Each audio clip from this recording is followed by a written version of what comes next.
Position sizing के बारे में। पोजीशन साइजिंग के बारे में तो सुने ही होंगे। अगर आप इसको हल्के में लेते हैं तो दोस्त कृपया करके आप बहुत गलती कर रहे हैं।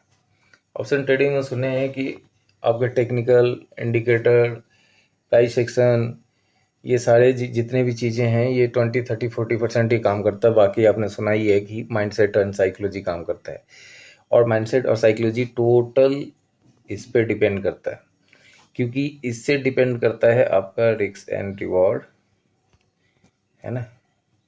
इस रिस्क एंड रिवॉर्ड, और आपका रिस्क एंड रिवॉर्ड अगर सही नहीं रहेगा तो आपका माइंडसेट कभी सही नहीं रह सकता। ठीक है, कारण जल्दी देख लेते हैं। बहुत बेसिक टॉपिक है एक्चुअली, सारे ट्रेडर जानते होंगे। जो पुराने हैं वो तो जानते ही हैं, बट वो भी देखें एक बार, है ना। तो 4 मिनट के वीडियो होगा वो भी देखें, और जो बिगनर हैं वो बहुत ही ध्यान से देखें। बहुत सिंपल तरीके से बताऊंगा, और अगर आपके ये दिमाग में घुस गया, और घुसने से ही नहीं होता, अगर आप अपने ट्रेड में अगर इसको सही तरीके से रूल बेस्ड अप्लाई करेंगे तो आपको रिजल्ट अच्छा मिलेगा। ठीक है, ये एक प्रोसेस है। जैसे सारे एक इंग्रेडिएंट आप डालते हैं एक सब्जी में, प्याज डालते हैं, लहसुन, अदरक पेस्ट, सब कुछ, नमक भी डालते हैं, तो सब्जी में इम्पोर्टेंट होता है नमक। तो ये नमक है पोजीशन साइजिंग में। तो पोजीशन साइजिंग पे क्यों इतना ज़्यादा जोर दिया जाता है? क्योंकि आप कभी भी ट्रेड में घुसने से पहले आप क्या करते हैं, अपना एक दिन का पर डे का लॉस डिसाइड करते हैं कि यार मेरा इतना लॉस हो जाएगा तो फिर मैं ट्रेड बंद कर दूंगा, है ना। उससे ज़्यादा ट्रेड नहीं लूँगा, नहीं तो उससे अगर ज़्यादा लॉस हो गया तो मेरे पास कैपिटल ही नहीं बचेगी। अब किसी के पास अगर ज़्यादा कैपिटल भी है तो वो प्रॉफिटेबल नहीं हो सकता। अगर वो प्रॉफिट थोड़े करे और लॉस ज़्यादा करे तो वो प्रॉफिटेबल नहीं हो सकता। और जिसके पास ही थोड़े हैं तो उसके तो कैपिटल ही नहीं बचेगा, है ना। तो पहले तो कैपिटल प्रोटेक्ट करना है, और कैपिटल प्रोटेक्ट तभी होगा जब आपका अच्छा माइंडसेट, साइकोलॉजी और सब कुछ ज़रूरी है। ऐसा नहीं है कि इसको हम परसेंटेज में बांट लें, बल्कि बहुत मोस्ट इम्पॉर्टेंट सब्जेक्ट है पोजीशन साइजिंग। तो पोजीशन साइजिंग कैसे हम यूज़ करेंगे अपने ट्रेड में? देखिए, मैं 1 लाख के ऊपर मैं देखता हूँ। सपोज किसी एक व्यक्ति के पास 1 लाख रुपीज़ है, इनके पास जितना होगा उस हिसाब से देख लेंगे। तो क्या उनको एक ट्रेड में एक्सपोज करना चाहिए 1 लाख का? नहीं करना चाहिए। वो सपोज वो क्या करेंगे, 50K यूज़ करेंगे, है ना। और 50K क्या करेंगे, वो अपने बैकअप के लिए रखेंगे, है ना। बैकअप के लिए रखेंगे,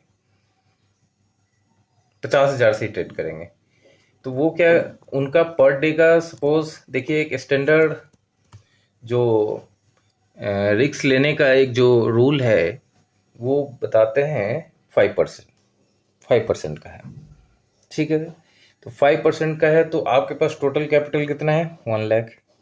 इसका क्या हो गया 5%, 5,000। ठीक है, ध्यान से देखिए ट्रेडर, ठीक है ना। 5,000 हो गया 1 लाख का। लेकिन आपने तो यूज करना है कितना एक ट्रेड में, 50K। इसका तो कितना हो गया, 2.5 ही हो गया ना। 5,000 इसका तो कितना हो गया। तो आप क्या कर रहे हैं, ये 5,000 ऑल ओवर कैपिटल पे लॉस ले रहे हैं, बट रियल में तो आप ट्रेड इससे ले रहे हैं, है कि नहीं? समझ गए? तो आप क्या करेंगे फिर, इसको ऐसा करना है कि मैं हमेशा से बताता हूँ, मेरे पिछले वाला वीडियो आप जाकर देख सकते हैं, कि आपको पर डे 2 ट्रेड लेना है। ठीक है ट्रेडर, 2 ट्रेड। और आपका रिस्क कितना है, आपका रिस्क है एक दिन में 5,000 का, है ना। तो आप 2 ट्रेड लेने वाले हैं, तो एक ट्रेड में आप कितना लेंगे, एक ट्रेड में लेंगे आप 2,500, दूसरे ट्रेड में लेंगे आप 2,500। आपको देखिए 2 ट्रेड आप आराम से ले सकते हैं। एक ट्रेड में आप 2,500 का रिस्क रखिए, दूसरे ट्रेड में क्या करिए, 2,500 का। टोटल कितना हो जाएगा, टोटल हो जाएगा 5,000 का आपका रिस्क 1 डे में। है कि नहीं। अब इस पे आ जाएगा कि इसके पीछे आपका रिस्क टू रिवॉर्ड क्या होना चाहिए। तो रिस्क टू रिवॉर्ड का भी है सिंपल, एक स्टैंडर्ड जो एक्सपर्ट बताते हैं 1:2, है ना, 1:2। सपोज हम 1,000 अगर हम अपना लॉस के लिए रेडी रखते हैं पर ट्रेड, तो ऑलमोस्ट हमारा कम से कम 2,000 तो प्रॉफिट होना ही चाहिए ना। मैंने तो रेड में लिख दिया यार, रेड में तो क्या होता है, लॉस होता है ना। चलिए कोई नहीं, समझिए ये क्या है, हमारा 2,000 प्रॉफिट होना चाहिए पर ट्रेड में, रिस्क लिया है तो ये तो हो गया 1:2। तो बताया गया है जो एक्सटेंडर्ड एक रिस्क टू रिवॉर्ड है 1:2 है और 1:3 है। तो 1:3 होगा तो क्या हो जाएगा, ये 3,000 हो जाएगा। यानी हमने रिस्क पे कितना लिया, 1,000, और हमने प्रॉफिट कितने बुक करने हैं, 3,000, 1:3 के हिसाब से। तो ये आपको कितना लेना है उस हिसाब से 1:2 बेस्ट है। वैसे आपकी डायरेक्शन, आपका एनालिसिस सब सही है, तो 1:2 सही है। तो अगर हमने डिसाइड कर लिया, फर्स्टली हमने डिसाइड कर लिया कि मेरे पास जितने कैपिटल है उसको पूरा एक्सपोज नहीं करना है, 1,00,000 रुपीज़ है तो 50,000, और 1,00,000 के ऊपर हमने क्या करना है, 5,000 का लॉस हमने डिसाइड कर लिया, और हम इस हिसाब से ट्रेड लेंगे। अब ट्रेड कैसे लेंगे, कैंडल बेस लेंगे हम। सपोज मार्केट जा रहा है, ठीक है, तो आप क्या करेंगे कि ये जैसे ब्रेक किया आप यहाँ पे ट्रेड बना लेंगे और आपका एसएल ये हो गया। तो इसको आप मेजर करेंगे पॉइंट में, ठीक है। सपोज ये यहाँ पे जहाँ पे आपने ट्रेड लिया है, ये सपोज मान लो कि आपका 150 का है, ठीक है। तो ये आपका कितना हो जाएगा, सपोज 110 है, तो आपका एसएल कितना हो गया, 40 पॉइंट का। तो आपने चार्ट पे लिए, है ना। तो इसके हिसाब से आपका क्या होगा, पोजीशन साइजिंग बनाएंगे। तो देख लेते हैं। तो हमने तो एक ट्रेड में 2,500 की लेना भाई। हम पे यहाँ पे क्या हो गया, 2,500 डिवाइड पॉइंट, कितने पॉइंट हमने लेने हैं, यहाँ पे हम देख लेते हैं 20 पॉइंट का हमने एसएल लेना है। तो कितना हो जाएगा ये, अरे यार इतना मैथ तो मेरा ठीक है नहीं, कैलकुलेटर में देख लेते हैं, ठीक है। तो 2,500 का हमारा क्या हो गया लॉस, एक बार में हम 2,500 का लॉस लेंगे, डिवाइड कर देंगे पॉइंट, कितने पॉइंट का हम एसएल देंगे 20। तो हमारा 125 क्वांटिटी से हम ट्रेड ले सकते हैं। और यहीं पे अगर हम एक ही ट्रेड में 5,000 का लॉस लेने जाए और हमने 20 पॉइंट का एसएल लेना है, तो हमारा कितना हो जाएगा, 250 क्वांटिटी, 250 क्वांटिटी से हम ट्रेड ले सकते हैं, ठीक है। तो इस तरीके से हम निकालते हैं total loss divide by point, कितने पॉइंट का हम एसएल लेने वाले हैं। तो ये हमारा निकल गया क्या, पोजीशन साइजिंग, ठीक है सर, है ना, सॉरी, ठीक है, ये हमारा निकल गया। तो हमारा इसी हिसाब से पोजीशन साइजिंग होना चाहिए, ठीक है। कि हम जितने लॉट लें उसको डिवाइड कर दीजिए अपने टोटल पॉइंट पे। पोजीशन साइजिंग इतनी इम्पोर्टेंट है कि अगर आप इसको ध्यान नहीं रखेंगे, आप हमेशा चेंज करते रहेंगे, जब दिल किया या कभी पैसा थोड़े ज़्यादा आ गए, बढ़ा दिए घटा दिए, आपको ये भी लगे अरे यार मेरे को तो लग रहा है कि मेरे डायरेक्शन में चला जाएगा, थोड़ा क्वांटिटी बढ़ा देते हैं, थोड़े कम पॉइंट लेके निकल जाएंगे। फिर कुछ गुरु लोग ये भी बताएंगे स्कल्पिंग करना है भाई तो बड़े क्वांटिटी से करो और थोड़े प्रॉफिट लेके निकल जाना। तो ठीक है, थोड़े पॉइंट लेके निकल जाना, और वो अपोजिट जाए तो भी थोड़े पॉइंट लेके निकल जाना, ऐसे वहाँ तो निकलते नहीं हो, है कि नहीं। अब मान लो 5,000 क्वांटिटी से आपने क्या किया, 5,000 क्वांटिटी से आप बाई कर लिए, है कि नहीं, और आप 100 रुपये का प्रीमियम बाई कर लिए। अब सोचोगे कि यार मैं 10 पॉइंट ही ले लूँगा, 10 पॉइंट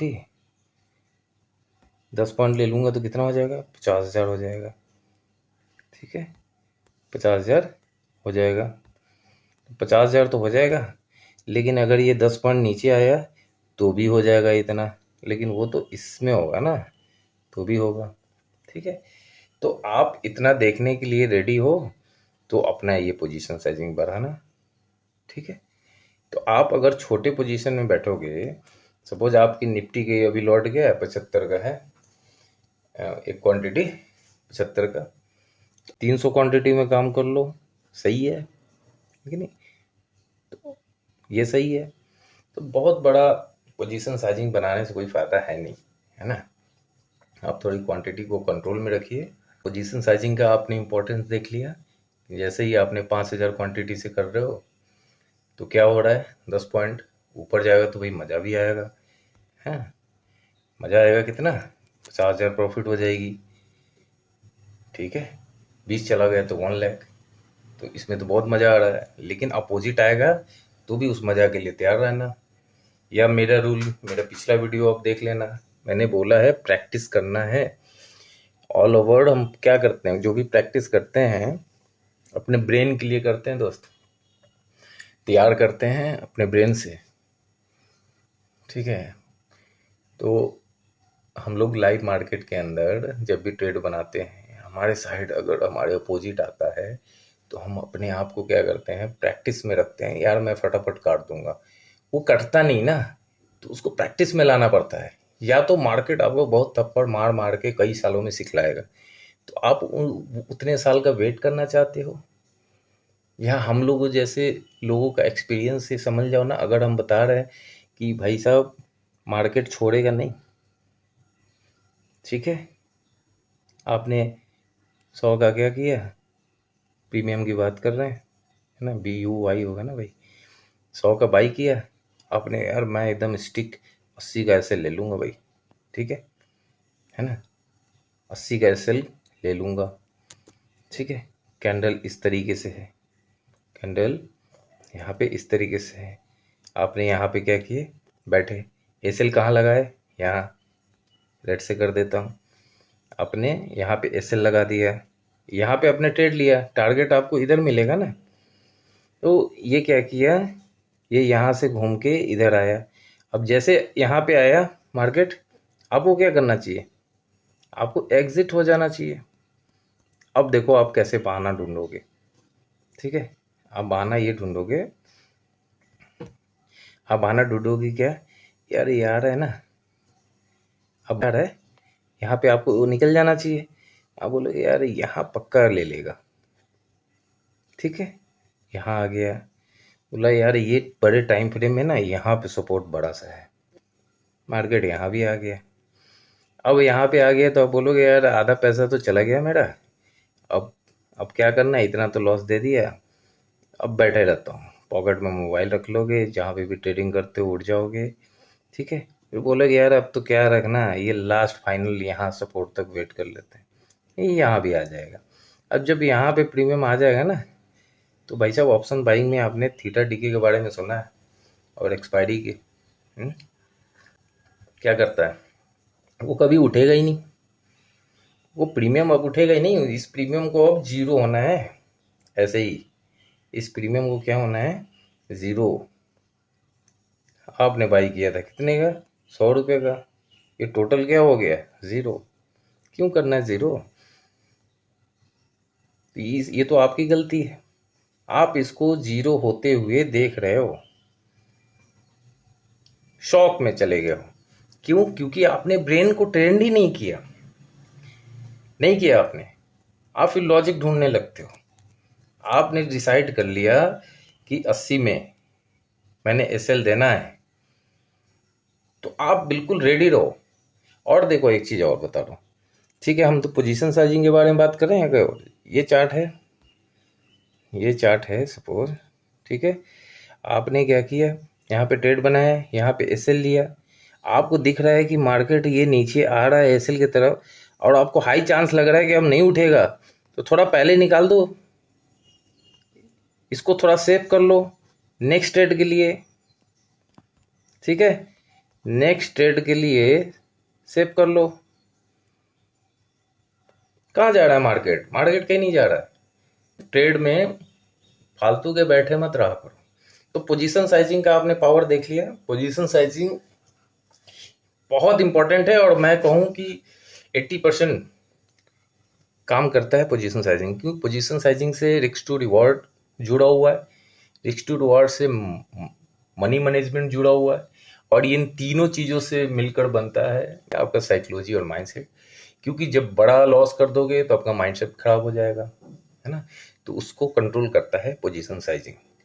तो ये एक छोटा सा मेरा इसके ऊपर एक छोटा सा आप लोग के लिए एक लर्निंग मैंने बना के दिया, जो इसमें जो इनको जानते अच्छे से जानते हैं तो वो भी इसको बढ़िया से कंज्यूम किए होंगे मेरे वीडियो को।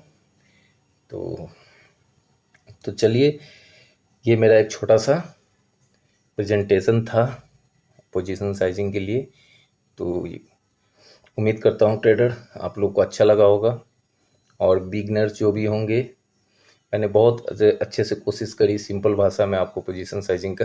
तो मैं आप लोगों से ट्रेडर उम्मीद करता हूँ कि अब कभी भी इस तरीके से गलती नहीं करेंगे, गलत पोजीशन साइजिंग नहीं लेकर जाएंगे, गलत एक्स्ट्रा लॉट्स पे काम नहीं करेंगे, पर डे का लॉस डिफाइन करेंगे 5% में भी आपका टोटल कैपिटल का पूरा हिस्सा कैपिटल यूज़ नहीं करेंगे एक ट्रेड में, और डे के एक दिन में 2 ट्रेड लेंगे। चलिए, अगर ये वीडियो आपको कुछ मदद दे सके, या ये वीडियो आपको हेल्पफुल लगा हो तो इस चैनल को लाइक करिए और सब्सक्राइब कर दीजिए प्लीज़। सब्सक्राइब करके ऑल पे बटन दबा दीजिए, कभी अगर मैं वीडियो यहाँ पे अपलोड करता हूँ तो आपको नोटिफिकेशन मिल जाएगा, और एक प्यारा सा कमेंट कर दीजिए ट्रेडर। चलिए, thank you so much, thanks for watching.